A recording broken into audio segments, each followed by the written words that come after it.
ಮಲ್ಲಿಗೆ ಹೂ ಮೋಡಿಯಿಂದಲೂ ದೂರುತ್ತ ಒಡೆಯ ಶ್ರೀ ಪುರಂದರ ವಿಠಲನ ರಾಣಿ ಒಡೆಯ ಶ್ರೀ ಪುರಂದರ ವಿಠಲನ ರಾಣಿ.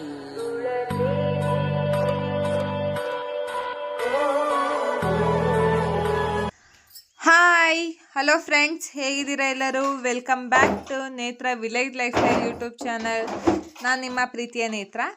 ಆ್ಯಂಡ್ ಮೊದಲನೇದಾಗಿ ಯಾರಿನ್ನ ನನ್ನ ಚಾನಲ್ನ ಸಬ್ಸ್ಕ್ರೈಬ್ ಮಾಡ್ದಲೇ ನೋಡ್ತಾ ಇದ್ದೀರಾ, ಪ್ಲೀಸ್ ಸಬ್ಸ್ಕ್ರೈಬ್ ಮಾಡಿ, ಸಪೋರ್ಟ್ ಮಾಡಿ ಅಂತ ಕೇಳ್ಕೊತ ಬನ್ನಿ. ನಮ್ಮ ಊರಿನ ಇನ್ನು 2, 3, 4ನೇ ದಿನದ ಜಾತ್ರೆ ವಿಶೇಷ ಯಾವ ರೀತಿ ಇತ್ತು ಅಂತ ನಾನು ತಿಳಿಸ್ಕೊಡ್ತೀನಿ ಈ ವಿಡಿಯೋದಲ್ಲಿ. ಈಗ ಆಲ್ರೆಡಿ ನೀವು ನನ್ನ ಪ್ರೀವಿಯಸ್ ವಿಡಿಯೋನ ನೋಡಿಲ್ಲ ಅಂದರೆ ಒಂದು ಸತಿ ಹೋಗಿ ನೋಡ್ಕೊಂಬನ್ನಿ. ಆ ವಿಡಿಯೋದಲ್ಲಿ ನಾನು ನಮ್ಮೂರ ಜಾತ್ರೆಯಿಂದ ಮೊದಲನೇ ದಿನದ ಜಾತ್ರೆ ಸಮಾರಂಭ ಹೇಗಿತ್ತು ಅಂತ ನಾನು ನಿಮಗೆ ಅದರಲ್ಲಿ ತೋರಿಸ್ಕೊಟ್ಟಿದ್ದೀನಿ. ಇದರಲ್ಲಿ 2, 3, 4ನೇ ದಿನದ ನಾನು ಒಂದೇ ವಿಡಿಯೋದಲ್ಲಿ ಹಾಕ್ತಾಯಿದ್ದೀನಿ. ಇದು ಬಂದ ನಮ್ಮ 2ನೇ ದಿನದ ವ್ಲಾಗ್ ಆಗಿರುತ್ತೆ ಹಬ್ಬದ್ದು. ಬೆಳಗ್ಗೆನೇ ಎದ್ದು ನಾವು ಬೇಗ ಮನೆ ಕೆಲಸಗಳನ್ನೆಲ್ಲ ಮುಗಿಸ್ಕೊಂಡು ಊರಿಂದ ಬಂದಿದ್ನಲ್ಲ, ಸ್ವಲ್ಪ ಆಲ್ಮೋಸ್ಟ್ ನಾನು ಊರಿಗೆ ಹೋಗೋದಕ್ಕಿಂತ ಮುಂಚೆನೇ ಮನೆಯೆಲ್ಲ ಕ್ಲೀನ್ ಮಾಡಿ ಹೋಗಿದೆ, ನಿಮ್ಮೆಲ್ಲರಿಗೂ ಗೊತ್ತು. ಅದೇ ರೀತಿ ಬಂದ ಮೇಲೆ ಸ್ವಲ್ಪ ಏನು ಸಣ್ಣ ಪುಟ್ಟ ಕೆಲಸಗಳೆಲ್ಲ ಏನಿರ್ತವೆ ಅದನ್ನು ಎಲ್ಲದನ್ನು ಮುಗಿಸ್ಕೊಂಡು ಬೇಗ ನಾವು ಜಾತ್ರೆಗೆ ನಾನು ಅಡುಗೆ ತಿಂಡಿ ಎಲ್ಲ ಮಾಡೋದಕ್ಕೆ ರೆಡಿ ಮಾಡ್ಕೊಬೇಕಿತ್ತು. ಅದಕ್ಕೆ ಈಗ ಮಧ್ಯಾಹ್ನದಿಂದನೇ ನಾನು ಕಸ ಗುಡಿಸಿ ನೆಲ ಎಲ್ಲ ಒರೆಸ್ಕೊಂಡು ಸ್ನಾನ ಮಾಡಿ ಅಡುಗೆಗೆ ಬೇಕಾಗಿರೋವಂಥ ಕೆಲಸಗಳನ್ನು ಮಾಡ್ಕೊಬೇಕಿತ್ತು.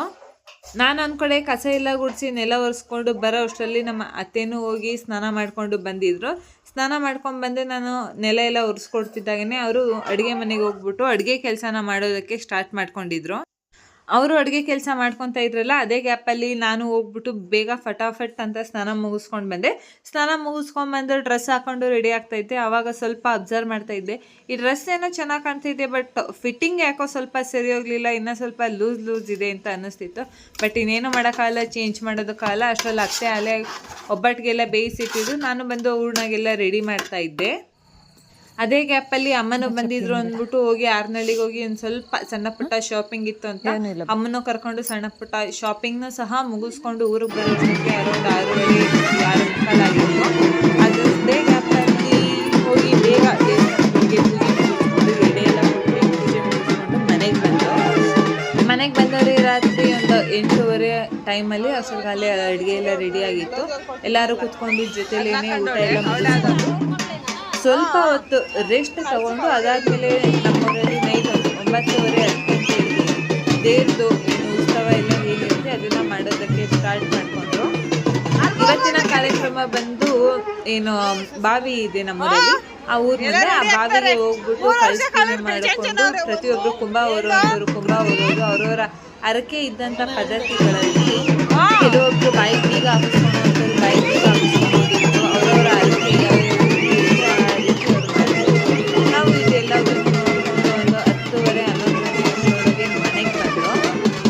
ಮನೆಗೆ ಬಂದವರೇ ನನಗೆ ಸ್ವಲ್ಪ ನಾಳೆ ಅರ್ಜೆಂಟ್ ಕೊಡೋ ಅಂಥ ಬ್ಲೌಸ್ಗಳಿದ್ದು, ಏನಕಂದರೆ ಜಾತ್ರೆಗೆ ಬೇಕಾಗಿದ್ದಂಥ ಬ್ಲೌಸ್ಗಳು. ಅದಕ್ಕೋಸ್ಕರ ಅವರು ಬ್ಲೌಸ್ನೆಲ್ಲ ನಾನು ಕಟಿಂಗ್ ಮಾಡ್ಕೊಳೋದಕ್ಕೆ ಕೂತಿದ್ದೆ.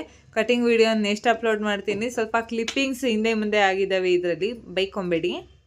ಅದಕ್ಕೆ ಅವ್ರಿಗೆ ಯಾವ ರೀತಿಯಾದಂಥ ರಿಕ್ವೈರ್ಮೆಂಟ್ ಇತ್ತು ಡಿಸೈನ್ಸ್ಗೆ, ಅದೇ ರೀತಿ ನಾನು ಸ್ಟಿಚಿಂಗ್ ಮಾಡಬೇಕಿತ್ತು. ಇವರು ಹಿಂದೆಗಡೆ ಬ್ಯಾಕಲ್ಲಿ ಸಿಂಪಲ್ ನೆಕ್ ಡಿಸೈನು ಮತ್ತು ಬೋ ಕೇಳಿದ್ರು, ಅದೇ ರೀತಿಯಾಗಿ ನಾನು ಫಿನಿಶಿಂಗ್ ಮಾಡ್ಕೊಬೇಕಾಗಿತ್ತು. ಇಷ್ಟ ಅರ್ಜೆಂಟಲ್ಲೂ ಏನು ತೆಗಿಸ್ಕೊಂಡಿದ್ದೆ ಅಂದರೆ ಇವರೊಂದು ನನಗೆ 10 ದಿವಸಕ್ಕೆ ಮುಂಚೆನೇ ಹೇಳಿದ್ರು ತಂದ್ಕೊಡ್ತೀನಿ ಅಂತ. ಬಟ್ ತಂದ್ಕೊಡೋದು ಲೇಟ್ ಆಗಿತ್ತು. ಬಟ್ ಇನ್ನೇನು ಮಾಡೋಕ್ಕಾಗಲ್ಲ, ಹೇಳಿದ್ನಲ್ಲ ಅಂದ್ಬಿಟ್ಟು ಇಸ್ಕೊಂಡಿದ್ದೆ. ನೋಡಿ, ಈ ವರ್ಕ್ ಈ ರೀತಿಯಾಗಿ ಬಂದಿತ್ತು ಬ್ಲೌಸು. ಬ್ಯಾಕ್ ಬೋನು ಸಹ ನನಗೆ ತುಂಬ ಇಷ್ಟ ಆಯಿತು ಪರ್ಸ್ನಲ್ಲಾಗಿ. ಬ್ಲೌಸ್ ಹೊಲ್ದು ಮುಗಿಸೋ ಅಷ್ಟೊತ್ತಿಗೆ ನೈಟ್ 1:30 ಆಗಿತ್ತು. ಇನ್ನೇನು ಅಂದ್ಬಿಟ್ಟು ಆಮೇಲೆ ಒಂದು ಸ್ವಲ್ಪ ಚಿಕ್ಕದಾಗಿ ಕೆಲಸ ಇತ್ತು, ಅದನ್ನೇನು ಅಂತ ನೆಕ್ಸ್ಟ್ ತೋರಿಸ್ತೀನಿ. ಇದು ಬಂದು ನಾನು 10:30ಗೆ ಏನು ಜಾತ್ರೆಯಿಂದ ಬಂದಲ್ಲ ಆವಾಗ ಕಟಿಂಗಿಗೆ ಕೂತಿದ್ದಂಥ ವಿಡಿಯೋ. ಒಂದು ಬ್ಲೌಸ್ನ ಕಟ್ ಮಾಡ್ಕೊಂಡಾಗಿತ್ತು, ಆವಾಗ ಆಲ್ರೆಡಿ 11:15 ಆಗಿತ್ತು. ಇನ್ನೂ ಒಂದು ಬ್ಲೌಸ್ ಇತ್ತು, ಇದನ್ನು ಸಹ ನಾನು ಯಾವ ರೀತಿಯಾಗಿ ಸ್ಟಿಚ್ ಮಾಡಿದ್ದೀನಿ ಅಂತ ತೋರಿಸ್ತೀನಿ. ಪೂರ್ತಿ ವಿಡಿಯೋ ಮಾಡ್ಕೊಂಡಿರೋ, ಜಸ್ಟ್ ಸ್ವಲ್ಪ ಕ್ಲಿಪ್ಪಿಂಗ್ಸನ್ನು ಮಾತ್ರ ತೊಗೊಂಡಿರೋ ಅಂಥದ್ದು. ಈ ಬ್ಲೌಸ್ ಬಂದು ನನಗೆ ತುಂಬ ಸ್ಪೆಷಲ್ ಅಂತಲೇ ಹೇಳ್ಬೋದು. ಏನಕ್ಕೆ ಅಂದರೆ ಫಸ್ಟ್ ಬ್ಲೌಸ್ ನಾನು ಬೋಟ್ ನೆಕ್ ಇಟ್ಟು ಆ್ಯಂಡ್ ಪ್ರಿನ್ಸಸ್ ಕಟ್ ಕೊಟ್ಟು ನಾನು ಸ್ಟಿಚ್ ಮಾಡಿರೋ ಅಂಥ ಮೊದಲನೇ ಬ್ಲೌಸ್ ಇದಾಗಿರುತ್ತೆ. ಅದಕ್ಕೋಸ್ಕರ ನೋಡಿ ಯಾವ ರೀತಿ ಬಂದಿದೆ ಅಂತ ನಾನು ನಿಮಗೆ ತೋರಿಸ್ತೀನಿ. ಇವ್ರಿಗೂ ಸಹ ಬ್ಯಾಕಲ್ಲಿ ಬೋ ಡಿಸೈನ್ನ ಕೇಳಿದರು, ಇವ್ರಿಗೂ ನಾನು ಬೋ ರೆಡಿ ಮಾಡಿಟ್ಟಿದ್ದೆ, ಅದನ್ನು ಸಹ ತೋರಿಸ್ತೀನಿ. ಅಟ್ಯಾಚ್ ಮಾಡಿದ್ದೀನಿ ಯಾವ ರೀತಿ ಬಂದಿದೆ ಅಂತ. ಇದು ಬಂದು ಸ್ಯಾರಿ ಬಂದು ತುಂಬ ಸಿಂಪಲ್ ಸ್ಯಾರಿ. ಸ್ಲೀವ್ಸಲ್ಲಿ ಮಾತ್ರ ಬ್ಲೌಸಲ್ಲಿ ಹೆವಿ ವರ್ಕ್ ಕೊಟ್ಟಿದ್ರು. ಈ ಬ್ಲೌಸಲ್ಲಿ ನನಗೆ ಸ್ವಲ್ಪ ಜಾಸ್ತಿ ಕಿರಿಕಿರಿ ಮಾಡಿದ್ದಂಥದ್ದು ಅಂದರೆ ಬ್ಲೌಸ್ ಪೀಸ್ ಕಮ್ಮಿ ಕೊಟ್ಟಿದ್ರು. ಅದಕ್ಕೋಸ್ಕರ ಸ್ವಲ್ಪ ಆಲ್ಟ್ರೇಷನ್ ಮಾಡೋದು ಅದು ಇದು ಮಾಡೋದು ಅಂದ್ಬಿಟ್ಟು ಸ್ವಲ್ಪ ಲೇಟ್ ಆಗಿದ್ದಂಥದ್ದು. ಇನ್ನು ಅದಾದಮೇಲೆ ನನ್ನ ಮಗಳು 2 ದಿನಕ್ಕೆ ಮುಂಚೆನೇ ಹೇಳಿದ್ರು ನನಗೆ ಮೆಹಂದಿ ಹಾಕಬೇಕು ಮಮ್ಮಿ ಅಂತ. ಸೊ ಅವು ಇನ್ನೇನು ಮಾಡೋಕ್ಕಾಗಲ್ಲ, ಇಷ್ಟು ಬೇರೆಯವ್ರದ್ದು ರಿಕ್ವೈರ್ಮೆಂಟ್ನ ನಾನು ಫುಲ್ಫಿಲ್ ಮಾಡುವಾಗ ನನ್ನ ಮಗಳನ್ನ ಬಿಡೋಕ್ಕಾಗಲ್ಲ. ಅದಕ್ಕೋಸ್ಕರ ಅವ್ರಿಗೂ ಮೆಹಂದಿ ಹಾಕಿದೆ. ಬಟ್ 5 ನಿಮಿಷನೂ ನನ್ನ ಮಗಳು ಉಳಿಸ್ಕೊಂಡಿಲ್ಲ, ಕೈನ ಕಲಿಸ್ಕೊಂಡ್ಬಿಟ್ರು. ಇನ್ನೇನು ಮಾಡೋಕ್ಕಾಗಲ್ಲ. ಇದು ಬಂದು ಆವಾಗ ನೈಟ್ ಆರಾಮಾಗಿ ಸ್ವಲ್ಪ ಹೊತ್ತು ರೆಸ್ಟ್ ಎಲ್ಲ ಮುಗಿಸ್ಕೊಂಡು ಬೆಳಗ್ಗೆ ಬೇಗನೆ ಎದ್ದಿದ್ದೆ. ಇದು ಬಂದು ನಮ್ಮ ಬುಧವಾರದ ದಿನದ ವ್ಲಾಗ್ ಆಗಿರುತ್ತೆ. ಇಲ್ಲಿಂದ ಬಂದು ಬುಧವಾರದೂ ಏನು ಜಾಸ್ತಿ ಇಲ್ಲ, ಸ್ವಲ್ಪನೇ. ಇವತ್ತು ನಮ್ಮೂರಲ್ಲಿ ಏನು ನಾನ್ ವೆಜ್ ತಿಂತಾರೆ, ದೇವ್ರಿಗೆ ಎಡೆಗಳನ್ನು ಕೊಡುವಂಥವ್ರು, ಮೇಕೆ ಕುರಿ ಈ ಥರ ದೇವ್ರುಗಳಿಗೆ ಕೊಟ್ಟು ಅದನ್ನು ಪೂಜೆ ಮಾಡಿಸ್ಕೊಂಡು ಹೋಗಿ ಮನೆಯಲ್ಲಿ ಮಾಡಿಕೊಂಡು ತೊಗೊಂಡು ಬಂದು ದೇವ್ರಿಗೆ ಎಡೆ ಕೊಡ್ತಾರೆ. ಇವತ್ತಿಂದ ಹಬ್ಬ ಇದ್ದಿದ್ದು ಮೇನ್ ಬಂದ್ಬಿಟ್ಟು ಬರೀ ನಾನ್ ವೆಜ್ ಅವ್ರಿಗಷ್ಟೇ, ನಮ್ಮದು ವೆಜ್ ಅವ್ರಿಗೆ ಏನೂ ಇರಲಿಲ್ಲ ಇವತ್ತು. ಇನ್ನು ಅದಾದಮೇಲೆ ಇದು ಬಂದು ನಂದು ಮೇನ್ ಡೇ ಜಾತ್ರೆ. ಇದು ಗುರುವಾರದ ದಿನದ್ದು. ಇಲ್ಲಿಂದ ಬಂದು ಏನಕ್ಕೆ ಎಲ್ಲದನ್ನು ಒಂದೇ ವಿಡಿಯೋದಲ್ಲಿ ಹಾಕಿದ್ದೀನಿ ಅಂದರೆ ಹಬ್ಬ ಬೇರೆ ಬರ್ತಾ ಇದ್ದೆ, ಬೇರೆ ಬೇರೆ ವೀಡಿಯೋಸ್ನ ಸಹ ಅಪ್ಲೋಡ್ ಮಾಡಬೇಕಾಗಿರುತ್ತೆ. ಈ ವಿಡಿಯೋಸ್ನೇ ನಾನು ಡೇ ಬೈ ಡೇ ಹಾಕೋದ್ರಿಂದ ನಾನು ಏನಕ್ಕಂದರೆ ಕಂಟಿನ್ಯೂಸ್ ಆಗಿ ಹಾಕಲ್ಲ, ಒಂದಿನ ಬಿಟ್ಟು ಒಂದಿನ ಹಾಕೋದ್ರಿಂದ ಈ ಜಾತ್ರೆ ಮುಗಿಸೋ ಅಷ್ಟೊತ್ತಿಗೆ 1 ವಾರ ಆಗೋಗ್ಬಿಡುತ್ತೆ. 1 ವಾರ ಆದಮೇಲೆ ಹಬ್ಬದ್ದೆಲ್ಲ ಪೋಸ್ಟ್ ಮಾಡಬೇಕಾಗುತ್ತೆ. ಆ ಕಾರಣದಿಂದ 3 ದಿನದ ವ್ಲಾಗನ್ನು ನಾನು ಒಂದೇ ವಿಡಿಯೋದಲ್ಲಿ ತೋರಿಸಿದ್ದೀನಿ. ಊರಿಂದ ಅಕ್ಕಾರು ಬಂದಿದ್ರು, ಅವ್ರನ್ನೂ ಹೋಗಿ ಬಸ್ ಸ್ಟ್ಯಾಂಡಿಂದ ಕರ್ಕೊಂಡ್ಬಂದು ಎಲ್ಲರೂ ಕೂತ್ಕೊಂಡು ತಿಂಡಿ ಮಾಡಿಕೊಂಡು, ತಿಂಡಿಗೆ ಬಂದು ಇವತ್ತು ಇಡ್ಲಿ ಮಾಡಿದ್ದು, ಸಾಗು ಚಟ್ನಿ. ಅದಕ್ಕೆ ತಿಂಡಿ ಎಲ್ಲ ಮಾಡಿಕೊಂಡು ಒಂದು ಸ್ವಲ್ಪ ಕೂತಿ ರೆಸ್ಟ್ ತೊಗೊಂಡು ಈಗ ಒಂದು 11 ಗಂಟೆಯಿಂದ ನಾನು ಹೋಗಿ ರೆಡಿಯಾಗಿ ಬಂದೆ. ಇದು ಬಂದು ನನ್ನ ಔಟ್ಫಿಟ್ ಆಗಿತ್ತು. ಈ ಸ್ಯಾರಿ ಬ್ಲೌಸನ್ನು ಅಷ್ಟೇ ನಾನೇ ಸ್ಟಿಚಿಂಗ್ ಮಾಡ್ಕೊಂಡಿದ್ದೆ. ನಿಮಗೆ ಹಳೆ ವಿಡಿಯೋದಲ್ಲಿ ನಾನು ತೋರಿಸಿದ್ದೀನಿ ಅಲ್ವಾ, ಅದೇ ರೀತಿಯಾಗಿ ನಾನೇ ಸ್ಟಿಚ್ ಮಾಡ್ಕೊಂಡಿದ್ದೆ. ಅದಾದಮೇಲೆ ಬಂದು ನಮ್ಮ ಪಾಪುಗೆ ಇವತ್ತು ನಾನು ಯಾವುದೇ ರೀತಿಯಾದಂಥ ಹೊಸ ಬಟ್ಟೆ ಏನೂ ಹಾಕಿರಲಿಲ್ಲ. ಎಂತಕ್ಕೆ ನಮ್ಮ ಮಗಳಿಗೆ ಆಲ್ರೆಡಿ ಮೊದಲೇ ಹುಷಾರಿದ್ದಂಗೆ ಆಗಿತ್ತು ಮೇಡಮ್. ಅದಕ್ಕೋಸ್ಕರ ಇನ್ನು ಹೊಸ ಬಟ್ಟೆ ಹಾಕಿದ್ರೆ ದೃಷ್ಟಿ ಅದು ಇದು ಅಂದ್ಬಿಟ್ಟು ಇನ್ನೂ ಜಾಸ್ತಿ ಮೇಡಮ್ ಅವ್ರಿಗೆ ಕಿರಿಕಿರಿ ಆಗುತ್ತೆ ಅನ್ನೋ ಕಾರಣದಿಂದ ಅವ್ರಿಗೇನು ನಾನು ಹೊಸ ಬಟ್ಟೆ ಹಾಕಿರಲಿಲ್ಲ. ಹಳೆ ಬಟ್ಟೆಯಲ್ಲಿ ನಾರ್ಮಲಾಗಿ ಒಂದು ಫ್ರಾಕ್ ಹಾಕಿ ಬಿಟ್ಟಿದ್ದೆ. ಎಲ್ಲರೂ ರೆಡಿ ಆದಮೇಲೆ ಕೆಲವೊಂದು ಫೋಟೋಶೂಟ್ನೂ ಸಹ ಮಾಡ್ಕೊಂಡಿದ್ದೀವಿ. ಅದನ್ನು ಲಾಸ್ಟಲ್ಲಿ ತೋರಿಸ್ತೀನಿ ನಾನು ನಿಮಗೆ, ಅದನ್ನು ಸಹ ಮಿಸ್ ಮಾಡ್ದಲೇ ನೋಡಿ. ಇನ್ನು ಊರ ಮುಂದೆ ಬರ್ತಿದ್ದಾಗೇ ನಮ್ಮ ದೇವ್ರನ್ನ ಕುಂಡ್ರಿಸೋದಕ್ಕೆ ದೇವರು ಏನು ತೇರು ಸುತ್ತ ಹೋಗಿ ಬಲಿ ಪೂಜೆಯನ್ನು ಅಂತ ಏನು ಹೇಳ್ತಾರೆ, ಏನು ದೃಷ್ಟಿ ಆಗಬಾರ್ದು ಅಂತ ದೇವರು ತೇರು ಸುತ್ತ ಹೋಗಿ ಪೂಜೆ ಮಾಡಿಕೊಂಡು ಬಂದು ದೇವ್ರನ್ನ ಇವಾಗ ಕರ್ಕೊಂಡೋಗಿ ತೇರ ಮೇಲೆ ಕುಂಡಿಸ್ತಾ ಇದ್ದಾರೆ. ಈಗ ಟೈಮ್ ಬಂದು ಅರೌಂಡ್ ಆಲ್ರೆಡಿ ಒಂದು 12:30 1:30 ಆಗ್ತಾ ಇದೆ. ಈ ಟೈಮಿಂಗ್ಸಲ್ಲಿ ತೇರನ್ನ ಹಿಡಿಯೋ ಅಂಥದ್ದಲ್ವ, ಅದಕ್ಕೆ ಈಗ ದೇವ್ರನ್ನ ಕರ್ಕೊಂಡೋಗಿ ಈ ತೇರ ಮೇಲೆಲ್ಲ ಕುಂಡ್ರಿಸಿದ ಆದಮೇಲೆ ಒಂದು ಸ್ವಲ್ಪ ಹೊತ್ತಿಗೆ ನೀವು ನೋಡ್ಬೋದು ಯಾವ್ಯಾವ ರೀತಿಯಾಗಿ ಊರಲ್ಲಿ ಇರೋ ಅಂಥವ್ರು ಸ್ವಲ್ಪ ತೇರ ಮೇಲೆ ಕೂತಿರೋರಿಗೆ ಯಾವ ರೀತಿ ಮಾಡ್ತಾರೆ ಅಂತ. ಈಗ ತೇರ ಮೇಲೆ ಕುಂಡಿಸಿದ್ದಾದ್ಮೇಲೆ ಪ್ರತಿಯೊಬ್ಬರೂ ಬಾಳೆಹಣ್ಣು ಹೊಡಿಯೋದಕ್ಕೆ ಸ್ಟಾರ್ಟ್ ಮಾಡಿದ್ರು. ನಾವು ಅಷ್ಟೇ ಬಾಳೆಹಣ್ಣೆಲ್ಲ ಹೊಡೆದು ಅಷ್ಟರಲ್ಲಿ ಆಲ್ರೆಡಿ ನಮ್ಮ ಮಗಳಿಗೂ ನಿದ್ದೆ ಬಂದಿದ್ದು. ಅಮ್ಮ ಪಾಪನ ಕರ್ಕೊಂಡು ಮನೆಗೆ ಹೊರಟಿದ್ರು. ಮನೇಲಿ ಪಾಪನ ಮಲಗಿಸ್ಕೊಂಡು ರೆಸ್ಟ್ ಮಾಡಿಸ್ತಾ ಇರ್ತೀನಿ, ನೀವೆಲ್ಲ ಜಾತ್ರೆ ಮುಗಿಸ್ಕೊಂಡು ತೇರು ಮುಗಿಸ್ಕೊಂಡು ಬನ್ನಿ ಅಂತ. ಅಲ್ಲಿ ಬಾಳೆಹಣ್ಣು ಹೊಡಿಯೋರು ಒಬ್ಬೊಬ್ರು ಏನು ಮಾಡ್ತಾ ಇದ್ದಾರೆ ಅಂದರೆ ದೇವ್ರ ಜೊತೆ ಕೂತಿದ್ದಾರಲ್ಲ, ಫ್ರೆಂಡ್ಸ್ ಆಗಿರ್ತಾರಲ್ಲ, ಅದಕ್ಕೆ ಅವ್ರುಗಳಿಗೂ ಒಂದೊಂದು ಬಾಳೆಹಣ್ಣು ಹೊಡಿತಾ ಇದ್ದಾರೆ. ಅವ್ರಿಗೊಂದು ಸ್ವಲ್ಪ ಏಟಾಗಲಿ ಅನ್ನೋ ಕಾರಣದಿಂದ ಅಷ್ಟೇ. ಅದಾದಮೇಲೆ ತೇರನ್ನು ಫಸ್ಟ್ ಬಂದು ಹಿಂದಕ್ಕೆ ಬಿಟ್ಟು ಆಮೇಲೆ ಮುಂದಕ್ಕೆ ಎಳಿತಾ ಇದ್ದಾರೆ. ಇಲ್ಲಿ ನಮ್ಮ ಯಜಮಾನರು, ನನ್ನ ತಮ್ಮ ಅವರನ್ನು ಸಹ ತೇರು ಎಳೆಯೋದಕ್ಕೆ ಬಂದಿದ್ರು. ನಮ್ಮ ಮೈದಾ ಮುಂದೆ ನಿಂತಿದ್ರು. ನಾವು ಎಲ್ಲರೂ ಒಂದೊಂದು ಕೈ ಹಾಕೋಣ ಅಂದ್ಬಿಟ್ಟು ನಾವು ಇಲ್ಲಿ ಬಂದು ಸೆಂಟ್ರಲ್ಲಿ ಒಬ್ಬೊಬ್ರೇನೆ ಆ ಅಕ್ಕ ಆಗ್ಬೋದು, ನಾನು ನನ್ನ ಮಗಳ ಕೈಲಿ ಹಾಕ್ಸೋಣ ಅಂತ ನೋಡಿದೆ. ನಮ್ಮ ಮೇಡಮ್ ಅವರು ಆಲ್ರೆಡಿ ನಿದ್ದೆ ಅಂದ್ಬಿಟ್ಟು ಮನೆಗೆ ಹೋಗಿದ್ರಲ್ವಾ, ಅದಕ್ಕೆ ಅವ್ರು ಸಿಗಲಿಲ್ಲ. ಇನ್ನು ಚಿರು ವೇದ ಅಕ್ಕ ಮಕ್ಕಳೆಲ್ಲ ಏನು ಬಂದಿದ್ರು, ಅವರು ಎಲ್ಲರೂ ಒಬ್ಬೊಬ್ಬರೇ ತೇರು ಎಳಿತಾ ಇದ್ರು. ನನಗೆ ತೇರನ್ನ ಜಾಸ್ತಿ ಹೊತ್ತು ಎಳಿಬೇಕು ಅನ್ನೋ ಆಸೆ ಇತ್ತು. ಅದಕ್ಕೋಸ್ಕರ ನಾನೇನು ಮಾಡಿದೆ, ನನ್ನ ತಮ್ಮನ ಜೊತೆಗೆ ಹೋಗಿ ನಿಂತಿದ್ದೆ.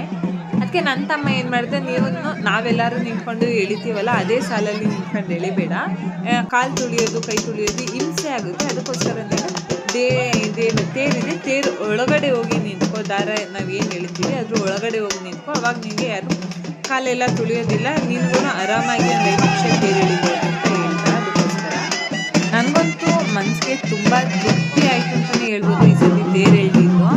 ನೋಡ್ತಾ ಇರ್ಬೋದು ತೇರನ್ನು ಪ್ರತಿಯೊಬ್ಬರೂ ಎಳೆಯುವಾಗ ಅವ್ರ ಮುಖದಲ್ಲಿರೋಂಥ ಒಂದು ಸಂತೋಷ, ಖುಷಿ ಎಲ್ಲದನ್ನು ಅಬ್ಸರ್ವ್ ಮಾಡ್ಬೋದು ನೀವು.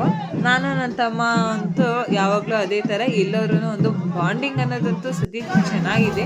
ನಾನು ಆ ದೇವರಲ್ಲಿ ಬೇಡ್ಕೊಳೋದಂತೇನೆ ಯಾವಾಗಲೂ ನನ್ನ ತಮ್ಮನ ಮುಖದಲ್ಲಿ ಇದೇ ರೀತಿಯಾದಂಥ ಒಂದು ಖುಷಿ ಇರಲಿ, ನನ್ನ ಅವನ ನಡುವೆ ಈಗ ಏನು ಬಾಂಡಿಂಗ್ ಇದೆ ಇದೇ ಬಾಂಡಿಂಗ್ ಮುಂದಕ್ಕೂ ಇರಲಿ ಅಂತ ಬೇಡ್ಕೊತೀನಿ ಸದಾಕಾಲ ಅಷ್ಟೇ. ಇನ್ನು ಅದೆಲ್ಲ ಮುಗಿಸ್ಕೊಂಡು ತೇರೆಲ್ಲ ಎಳ್ದಾದ್ಮೇಲೆ ದೇವ್ರನ್ನ ತೇರ್ ಮೇಲೆ ಕೊಂಡ್ರಿಸಿರ್ತಾರೆ. ಇಲ್ಲಿ ನಾವು ಮೇಲ್ಗಡೆಗೆ ಎತ್ತಿ ಪೂಜೆ ಮಾಡಿಸ್ಕೊಳ್ಬೋದಾದಂಥ ಒಂದು ಫೆಸಿಲಿಟಿ ಇದೆ. ಅಂದರೆ ಕಬ್ಬಣದ್ದು ಏನಿರುತ್ತೆ ಅದರಲ್ಲಿ ಒಂದು ಸ್ಟೆಪ್ಸ್ ಥರ ಮಾಡಿದ್ದಾರೆ. ನಾವು ಅಮ್ಮ ಊರಿಂದ ಬರುವಾಗ ಮಡ್ಲಕ್ಕಿ, ಸೀರೆ ಎಲ್ಲದನ್ನು ತೊಗೊಂಬಂದಿದ್ರು. ನಾವು ಇಲ್ಲಿ ಹೋಗ್ಬಿಟ್ಟು ಅಮ್ಮಂಗೆ ಕೊಟ್ಟು ಪೂಜೆ ಎಲ್ಲ ಮುಗಿಸ್ಕೊಂಡು ಮನೆಗೆ ಬರೋಣ ಅಂತ ಹೊರಟಿದ್ದು. ನಾವು ಪ್ರತಿ ವರ್ಷವೂ ಅಷ್ಟೇ ಜಾತ್ರೆಯಲ್ಲಾಗಿರ್ಬೋದು ಅಥವಾ ಜಾತ್ರೆಗಿಂತ ಮುಂಚೆ ಅಥವಾ ಹಿಂದೆ ಯಾವಾಗಾದರೂ ಅಷ್ಟೇ ಅಮ್ಮ ಊರಿಂದ ಒಂದು ವರ್ಷಕ್ಕೊಂದ್ಸತಿ ಮೇಯ್ನ್ ಯಾವಾಗಾದರೂ ಸರಿ ಬಂದು ಜಾತ್ರೆ ಟೈಮ್ಗಳಲ್ಲೆಲ್ಲ ಬಂದಾಗ ದೇವಸ್ಥಾನಕ್ಕೆ ಹೋಗಿ ಮಡ್ಲಕ್ಕಿ ತೊಗೊಂಬಂದಿರ್ತಾರೆ, ಸೀರೆ ಎಲ್ಲ ತೊಗೊಂಬಂದಿರ್ತಾರೆ, ಕೊಟ್ಟು ಪೂಜೆ ಮಾಡಿಸ್ಕೊಂಡು ಬರುವಂಥ ಒಂದು ಕೆಲವೊಂದು ಪದ್ಧತಿಗಳನ್ನ ನಡೆಸ್ಕೊಂಡು ಬಂದಿದ್ದಾರೆ ನಮ್ಮಮ್ಮನೂ ದೇವಸ್ಥಾನಕ್ಕೋಸ್ಕರ.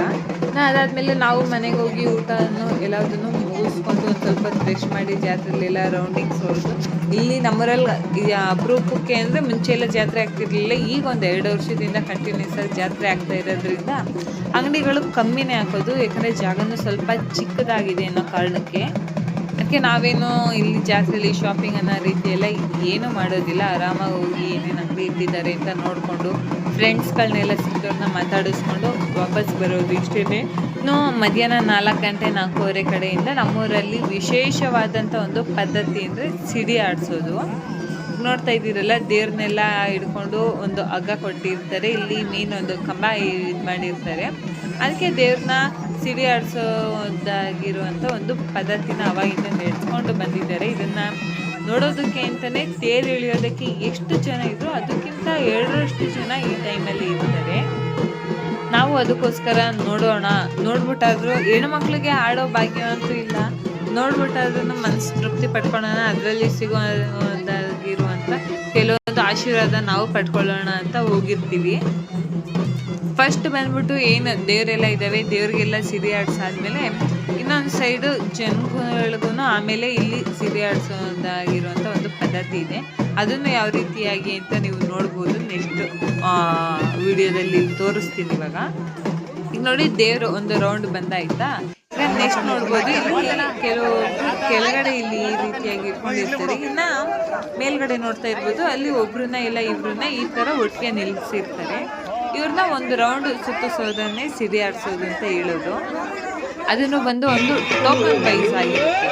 ಅದಾದಮೇಲೆ ನಾವು ಅಕ್ಕನ ಮಗ ಬಂದಿದ್ನೆಲ್ಲ ಅವನೊಂದು ಸಿಡಿ ಆಡ್ತೀನಿ ಈಗ ಅವ್ರನ್ನ ಸಿಡಿ ಆಡಿಸ್ಕೊಂಡು ಮನೆಗೆ ಬಂದು ಅಕ್ಕರನ್ನು ಊರಿಗೆಲ್ಲ ಹೋಗೋದು ಟೈಮ್ ಆಗುತ್ತೆ ಅಂತ ಅವರು ಹೊರಟು ಯಜಮಾನ್ರು ಅವ್ರನ್ನ ಕರ್ಕೊಂಡೋಗಿ ಆದ್ಮೇಲೆಗೆಲ್ಲ ಬಿಟ್ಟು ಬಂದಾದ್ಮೇಲೆ ನಾವು ನೈಟ್ ಒಂದು ಸ್ವಲ್ಪ ಹೊತ್ತೆಲ್ಲ ರೆಸ್ಟ್ ಮಾಡಿಕೊಂಡು ಬಂದಿದ್ದ ನೆಂಟರುಗಳನ್ನೆಲ್ಲ ಮಾತಾಡಿಸ್ಕೊಂಡು ಒಂದು 10-10:30 ಅನ್ನೋ ಅಷ್ಟರಲ್ಲಿ ಊರಲ್ಲಿ ಆರ್ಕೆಸ್ಟ್ರಾನು ಸಹ ಸ್ಟಾರ್ಟ್ ಆಗಿತ್ತು.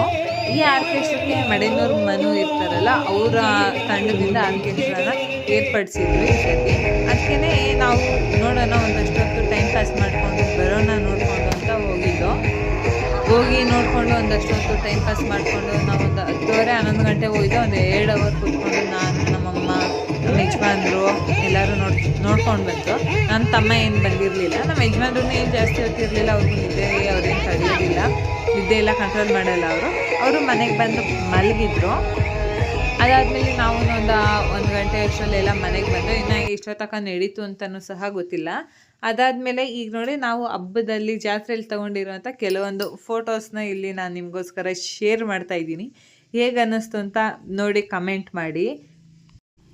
ಇವರೆಲ್ಲ ನನ್ನ ಸಿಸ್ಟರ್ಸ್ ಆ್ಯಂಡ್ ಇವರು ಬಂದು ನನಗೆ ಪರಿಚಯ ಆದಾಗ ಫ್ರೆಂಡ್ ಆಗಿದ್ರು, ಬಟ್ ಇವಾಗ ಅಕ್ಕ ಆಗಿದ್ದಾರೆ. ಇದಾಗಿತ್ತು ಇವತ್ತಿನ blog. Thank you for watching.